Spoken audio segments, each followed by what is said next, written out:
बात कह रहा हूं, इसको दिल में लगाना मेरे लोगों।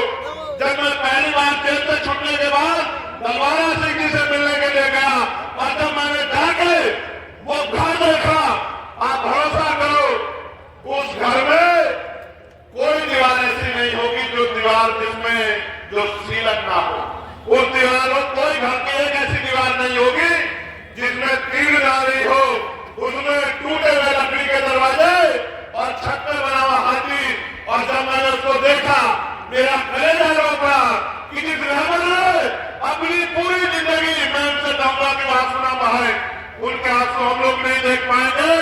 मैंने जिस रहमत ने अपनी पूरी जिंदगी हम लोगों को जवाब देने के लिए लगा दी, उस रहमत के परिवार को क्या देखना पड़ा। ये बात जब मैंने महसूस की मेरे दिल में इतनी दर्द महसूस हुआ और मैंने उसी दिन ठान लिया था कि अपने जीते जी मानव काशीराम साहब के अधूरे सपने को पूरा करने के लिए जो भी योगदान होगा हम लोग करने का काम करेंगे, चैन से घर में बैठेंगे। बहुजन समाज में जन्मे सभी संतों गुरुओं महापुरुषों को नमन करता हूं और नमन इसलिए करता हूं क्योंकि अगर वो महापुरुष नहीं होते तो शायद आज इस मंच पर प्राइमरी स्कूल के एक मास्टर का बेटा चंद्रशेखर आजाद खड़ा नहीं होता और आपके लिए कुर्सी भी लगी होती, बहुजन समाज का मंच नहीं सजा होता। इसलिए मां महामानव भगतपुर से लेके संत श्रोमणी सतगुरु रविदास जी महाराज, भगवान वाल्मीकि महाराज, गुरु नानक देव, संत कबीर, राष्ट्रपिता ज्योतिबा फूले, छत्रपति साहू जी महाराज, डॉक्टर बाबा साहब अम्बेडकर, महामना रामस्वरूप वर्मा, संत गाडगे जी महाराज, नारायण गुरु, बाबू जगदेव प्रसाद कुशवाहा, जननायक कपूरी ठाकुर, संत राम जी प्रजापति, उनके साथ साथ मानव दीना भाला वाल्मीकि साहब, कोटवा धन सिंह मूलन साहब, चौधरी चरण सिंह जी, कुंभाराम आर्य जी, महाराज सिंह भारती जी और मानव काशीराम साहब को नमन करता हूं जिनकी जयंती आज हम लोग मना रहे हैं। हमारी पार्टी में जिनका नाम जुड़ा हुआ है और जिनके सपनों का भारत बनाने के लिए और जिनके अधूरे सपनों को पूरा करने के लिए हम अपने खून का एक कतरा चुकाने के लिए तैयार है और उनके कारवा को कामयाब करने के लिए संघर्ष कर रहे हैं। सामान्य साथियों, आज मैं माननीय काशीराम साहब से शुरू करूंगा क्योंकि आप याद करो बाबा साहब अम्बेडकर तो चले गए थे, उनके अनुयायियों ने बाबा साहब अम्बेडकर को भुला दिया था। माननीय काशीराम साहब उनके बीच संघर्ष कर रहे थे। जब माननीय संघर्ष कर रहे थे तो काशीराम साहब के संघर्ष के दिनों में आरपीआई के बड़े नेता माननीय काशीराम साहब को नीचा दिखाने का काम करते थे। बार बार उनको ये एहसास कराने का काम करते थे कि वो तो नए आदमी हैं, उनको क्या पता है, बाबा साहब का कारवा तो हम लोग चला रहे हैं। लेकिन माननीय काशीराम साहब का उदय आप याद करो, उन्होंने बाबा साहब को उस तरह नहीं जाना जिस तरह से उनके लेफ्टिनेंटों ने जाना। उन्होंने बाबा साहब को इस तरह जाना कि जब माननीय दीना भाला वाल्मीकि साहब ने उनको एनिमेशन ऑफ कास्ट एक किताब दी पढ़ने के लिए और माननीय काशीराम साहब ने बाबा साहब के विचारों को जाना और उन विचारों के जानने के बाद उन्होंने क्लास 1 की नौकरी को लात मार दी। आज हमारे लोग नौकरियों के पीछे भागे फिरते हैं। माननीय काशीराम साहब ने नौकरी को लात मारते हुए कहा कि बाबा साहब अम्बेडकर हमें मालिक बनाना चाहते थे, हम आज भी देश में नौकर बन रहे हैं। नौकर चाहे क्लास 1 का हो या चतुर्थ श्रेणी का हो, क्लास का हो, नौकर नौकर होता है। मैं देश में नौकर नहीं रहूंगा, मैं बहुजन समाज को शासक बनाने का काम करूंगा, उनके गुलामी की नदियां तोड़ने का काम करूंगा। आप महसूस करो जिन्होंने आज उनके परिवार से हमारे मुखिया के रूप में माननीय दलबारा सिंह जी हमारे बीच हैं। मैं जब मैं पंजाब जाता हूं उनसे आशीर्वाद लेने के लिए तो उनके मन में मैं आपको कड़ी बात कह रहा हूं, इसको दिल में लगाना मेरे लोगों। जब मैं पहली बार जेल से छुटने के बाद दलबारा सिंह जी से मिलने के लिए गया और जब मैंने जाके वो घर देखा, आप भरोसा करो उस घर में कोई दीवार ऐसी नहीं होगी जो दीवार में जो सीलन ना हो, उस दीवारों कोई घर की एक ऐसी दीवार नहीं होगी जिसमें तीर ना रही हो, उसमें टूटे हुए लकड़ी के दरवाजे और छत पे बना हुआ हाथी। और जब मैंने उसको देखा मेरा कलेजा रो पड़ा कि जिस रहमत ने अपनी पूरी जिंदगी, मैं उनसे चाहूंगा कि आंसू ना बहाए, उनके आंसू हम लोग नहीं देख पाएंगे। मैंने जिस रहमत ने अपनी पूरी जिंदगी हम लोगों को जवाब देने के लिए लगा दी, उस रहमत ने परिवार को क्या देखना पड़ा, ये बात जब मैंने महसूस की मेरे दिल में इतनी दर्द महसूस हुआ। और मैंने उसी दिन ठान लिया था कि अपने जीते जी माननीय काशीराम साहब के अधूरे सपने को पूरा करने के लिए जो भी योगदान होगा हम लोग करने का काम करेंगे, चैन से घर में बैठेंगे। मैं इनसे मिलकर आया और फिर मैंने वापस, जब मैं 16 महीने के काट के आया था तो मैं तीसरे दिन चला गया था पंजाब, डेरा सचखंड बल्ला नमन करने के लिए और उस मिट्टी को नमन करने के लिए, क्योंकि मैंने जेल के दिनों में माननीय काशीराम साहब को पढ़ा। और जब मैंने उनको पढ़ा तो मुझे एहसास हुआ कि अपने लिए तो हर कोई जीता है, अपने समाज के लिए जीना, दूसरों के लिए जीना, इसको जिंदगी कहते हैं। जिन्होंने अपनी पूरी जिंदगी बिता दी हम लोगों के लिए, सारे पदों को ठोकर मार दी, ऐसे रहबर के घर जाकर उनको नमन किया जाए। लेकिन सामान्य साथियों, दर्द अपनी जगह है, लेकिन आप संकल्प देखो। मैं आपको भी कहना चाहता हूं, आज के नौजवान नेताओं को, अगर आपको मिशन चलाना है तो बिना मान्यवर काशीराम साहब को पढ़े आप मिशन नहीं चला सकते इस देश में। क्योंकि प्यार किसे कहते हैं, अपमान सहना किसे कहते हैं, आरोपों का सामना करना किसे कहते हैं, और अपने लोगों के लिए हर एक चीज को निछावर करना किसे कहते हैं, और दुख तकलीफें सह के अपने लोगों को पैरों में खड़ा करना किसे कहते हैं, ये सीखना हो तो माननीय काशीराम साहब से सीख। मैंने तो उनको गुरु माना और जिस दिन से गुरु माना मैंने पीछे पलट कर नहीं देखा मेरे साथ।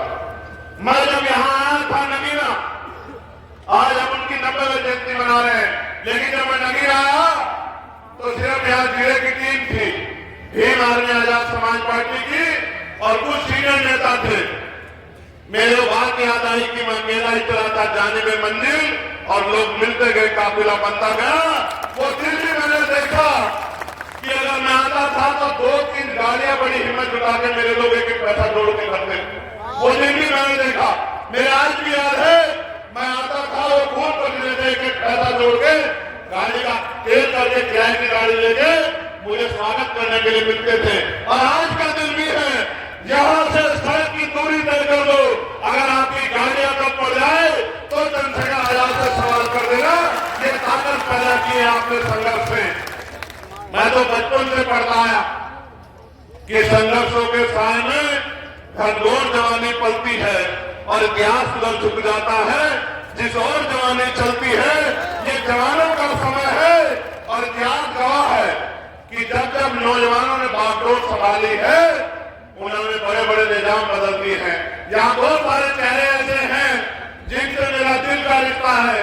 भाई अश्वनी जी, भाई गोपालिया जी, भागवतर सिंह जी, और दल कोने में खड़े मेरे बड़े भाई रिटायर्ड है साहब नरेश कुमार जी, जिन्होंने 16 महीने मुझे जुल्म सहते देखा सहारनपुर की जेल में, जब मैं 10x6 के कोठरी में रहता था। आप भरोसा करो, मैंने बहुत सारे अधिकारी कर्मचारी देखे, लेकिन मैंने उनके जैसा ईमानदार आदमी कभी अपने जीवन में नहीं देखा, पूरे जीवन में। वो रोज आके मुझसे पूछते कि चंद्रशेखर किसी चीज की जरूरत तो नहीं है। उस दिन मुझे एहसास हुआ कोई ईमानदारी से काम करे तो उसके साथ देने वाले बहुत सारे लोग होते हैं। मैं गांव में जाता हूँ खाली केतली लेके, मेरी माँ मुझे आशीर्वाद भी देती है और अपनी मेहनत की कमाई का एक पैसा भी मेरी मुझे सौंपती है और मुझसे गले लगा के रोती भी है। मैं भी भावुक हो जाता हूँ। मैं भी गया था गांव में, उस गांव का नाम था सुल्ली बड़ा गांव, सुल्ली बड़ा गांव, सुल्ली बड़ा गांव, जहाँ से मैं छोड़ के आया सभा जाने वाला। मैं अपनी बात रख रहा था, एक माँ उठ के आई, एक माँ उठ के आई और मुझसे गले लग के रोने लगी। मुझसे कहा क्या हम सारी उम्र ऐसे ही गरीब रहेंगे, भूखे नंगे रहेंगे? और रोने लगी। मैंने उसको कहा मेरी माँ रो मत, क्योंकि तेरे आंसू नहीं देख पाऊंगा। और फिर मैं भी भावुक हो गया, मैं सभा छोड़ के चलाया, ये कहते हुए कि मैं फिर किसी दिन आऊंगा। मैं आपसे कहना चाहता हूं, आपके रोने, तकलीफ में रहने, गरीबी में रहने, परेशान रहने के दिन खत्म होने वाले हैं। मेरी बात को आप याद रखना। मैं नगीना के लोगों से नहीं कह रहा हूं, मैं देश में रहने वाले हर गरीब, कमजोर, किसान, मजदूर, दलित, पिछड़े, आदिवासी, मुसलमान और हर बहन व्यक्ति से कह रहा हूं, हर न्यायपरायण व्यक्ति से कह रहा हूं कि याद रखना मेरी बात को, कि अभी चंद्रशेखर आजाद शुरुआत कर रहा है।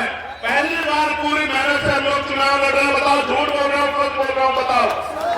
आपसे पहले जो भी चुनाव लड़े, हवाई लड़े। मुझसे मीडिया के लोग कहते हैं चंद्रशेखर आजाद आपकी जमानत जब्त हुई थी। मैं उनसे कहता हूँ मुझे बड़ी खुशी है कि मेरी जमानत जब्त हुई। मेरे लोगों ने भी देखा कि मेरी जमानत जब्त हुई, लेकिन जिस दिन मेरी जमानत जब्त हुई, मैं घर में पढ़ के रोया नहीं।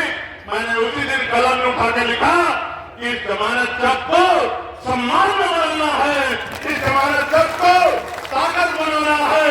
क्योंकि मैंने ये भी बताया कि जब मैं गोरखपुर लड़ने गया था तो मुख्यमंत्री को बताने के लिए गया था कि जहां सब लोग नेता घुटने टेक देंगे, तुम्हारा मुकाबला चंद्रशेखर आजाद से होगा। इस बात को याद रखना। जब कांटा निकलता है, चाहे छोटा हो या बड़ा, घाव जरूर करता है। घाव तो है, घाव तो है आरएसएस, भारतीय जनता पार्टी के लोगों को, वरना आपके चंद्रशेखर आजाद पे गोलियां चलाने की नौबत नहीं आती। मेरी बात को आप याद रखना। अगर गोलियां चंद्रशेखर आजाद पे चलती है, उसका एकमात्र कारण है कि घाव हुआ है, जख्म नासूर बन रहा है। ये जख्म और मजबूत होगा, क्योंकि आपने हजारों साल इस देश में जुल्म जाति बेबसी की जिंदगी जीने के लिए हमें मजबूर किया। हमारे आंसू किसने नहीं देखे? मेरी इस बात पर गौर करना नौजवानों, यहां सारी पार्टियां थी। आप महसूस करो कि बाबा साहब अम्बेडकर ने पार्टी क्यों बनाई। यहां कांग्रेस भी थी, यहां लेफ्ट भी था, यहां अकाली दल भी था, यहां जनसंघ भी था। फिर ऐसा क्यों हुआ कि बाबा साहब अम्बेडकर को पार्टी बनानी पड़ी? उसका एकमात्र कारण ये था कि बाबा साहब अम्बेडकर को ये महसूस हो गया कि ये दल हमारा भला नहीं कर सकते, इनके जरिए हमारा भला नहीं हो सकता है। हमें अपना दल बनाना होगा और उसमें बल पैदा करना होगा और बल से समस्या का हल करना होगा। इसलिए बाबा साहब अम्बेडकर ने पार्टी बनाई। 3 पार्टियां उन्होंने बनाई, लेकिन याद करो 18 मार्च 1956 को, पिछड़ जाओ भैया, पिछड़ जाओ। 18 मार्च 1956 को जब आगरा में उन्होंने भाषण दिया तो क्या कहा कि मुझे मेरे पढ़े लिखे लोगों ने धोखा दिया। इस कारवा को तमाम तरह का अन्याय आरोप करके, तमाम तरह की मुसीबतों का सामना करके मैं यहाँ तक लेके आ पाया हूँ। अगर आप इसे आगे न बढ़ा पाओ, इसको पीछे मत जाने देना। और एक और बहुत कीमती बात बाबा साहब अम्बेडकर ने उस दिन कही थी, वो बात ये थी कि मैं बूढ़ा हो चला हूं, बीमार रहता हूं, जो करना चाहता था उसका 1% भी नहीं कर पाया। गांव में मेरे लोग भूख प्यास से लड़ रहे हैं, जाति के आधार पर जुल्म से लड़ रहे हैं। अब मैं गांव की तरफ चलूंगा, मगर मैं महसूस करता हूं कि मुझे अपने चारों ओर एक भी नौजवान ऐसा दिखाई नहीं देता जो इस तंबू का बंबू बन के इस आंदोलन को आगे बढ़ा सके। अगर एक भी नौजवान ऐसा पैदा हो जाए या एक भी नौजवान ऐसा खड़ा हो जाए तो डॉक्टर अम्बेडकर भी चैन से मर सके। उस समय चंद्रशेखर पैदा नहीं हुआ था, वरना उसी समय बाबा साहब अम्बेडकर के आंसुओं को पूछने का काम करता चंद्रशेखर आजाद। लेकिन अब चंद्रशेखर आजाद है, अब बीमार भी है, अब आजाद समाज पार्टी है। अब आपके आंसू ज्यादा दिन आपकी आंखों से नहीं बहेंगे। इस बात को आप मेरी याद रखना। जो बात बाबा साहब कहने गए, उनके परिवार में पैदा नहीं हुए। मानवर काशीराम साहब वो पंजाब में पैदा हुए, बाबा साहब मध्य प्रदेश में पैदा हुए थे। लेकिन काशीराम साहब की वो बात समझ में आई, और जो बात काशीराम साहब के समझ में में आई उन्होंने लोगों तक पहुंचाई। ये वो धरती है जिन्होंने माननीय काशीराम साहब की बात को सबसे पहले पहरा दिया, सबसे पहले ताकत दी, सबसे पहले हिम्मत दी और यहां से हमारे पुराने नेता को एमपी बना के लोकसभा में भेजा। मगर जिन लोगों ने लोकसभा में भेजा उनके हिस्से में कुछ भी नहीं आया। आज में उत्पाद जी निकल कर रहे थे कि भाई नगीना के लोग, बिजनौर के लोग ये कहते हैं कि हम तो सबको ताकत देते हैं, लेकिन कोई हमारे बारे में नहीं सोचता, कोई हमारे बारे में नहीं सोचता। मैं आपको विश्वास दिला के कहता हूं कि जिस तरह से मां की सेवा की जाती है, इस तरह से मैं नगीना लोकसभा और बिजनौर जिले के लोगों की सेवा करने का काम करूंगा। मेरी बात को आप याद रखना। क्या कोई, मेरे भाइयों, मेरी माताओं बहनों, बताओ, क्या कोई व्यक्ति अपनी मां को परेशान छोड़ता है? क्या दुख के समय में, परेशानी के समय में मां से मुंह मोड़ता है? तो जब कोई बेटा नहीं मोड़ता तो चंद्रशेखर आजाद नगीना से मुंह मोड़ने वाला नहीं है। मेरी बात को आप याद रखना।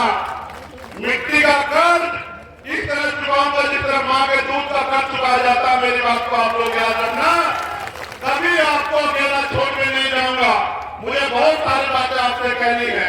इस देश में हम लोग जो आंदोलन चला रहे हैं, सत्ता उसमें सेकेंडरी है, पहली है व्यवस्था परिवर्तन। व्यवस्था परिवर्तन कैसा? इस देश में जाति के आधार पर गैर बराबरी है, ऊंच नीच है, जाति के आधार पर शोषण होता है।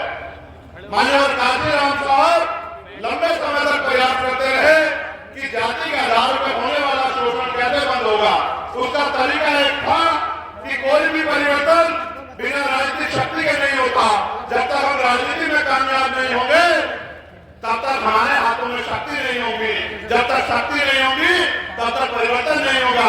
इसलिए उन्होंने कहा अपने लोगों से कि चाहे रिक्शा चलाने वाला हो, चाहे कुर्सी में बैठने वाला हो, हर आदमी तय करे कि हमें देश में शासक जमात बनना है, हमें देश में राजकाज लाना है, हमें देश में गरीबी बेबसी गुलामी की बेड़ियां काटनी है। और वो उसमें सफल भी हुए।